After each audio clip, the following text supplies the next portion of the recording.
comes in. We're a little more than 24 hours away, and Cris Ornelas is live to let us know how to prepare for it and get ready. Chris. Part of what makes the first rain so dangerous is the fact that the roads have had months to accumulate oil and dirt. When rain makes that wet tomorrow night, things are going to get slick in a hurry. Let me grab the phone real quick. Good morning. Thank you for choosing AutoZone on Ming. This is Dennis. How may I help you? Things are busy at this AutoZone one day before a winter storm is expected to bring us the first rain of the season.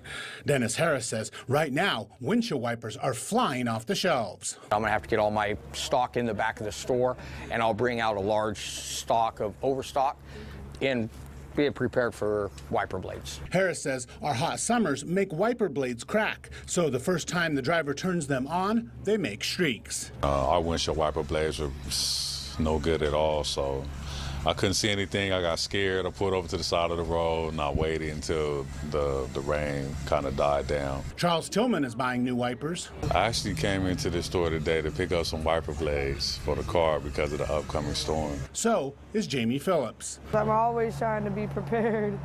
It's a scary thing to not be, especially with my daughter in the back seat. Experts say tires and headlights are also important. I've been here for 19 years, and when it starts to rain, it increases like fivefold with the accidents. I mean, it's that bad. CHP says the best advice is to slow down and allow more space between you and the car in front of you. And don't forget, tomorrow night is Halloween. There's a lot of crazy drivers out here that don't pay attention. So if y'all watching this, I hope y'all paying attention on the road, especially tomorrow when it's going to be kids around.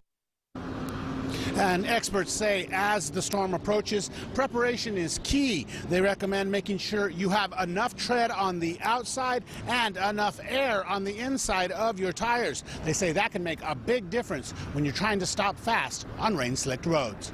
Back to you.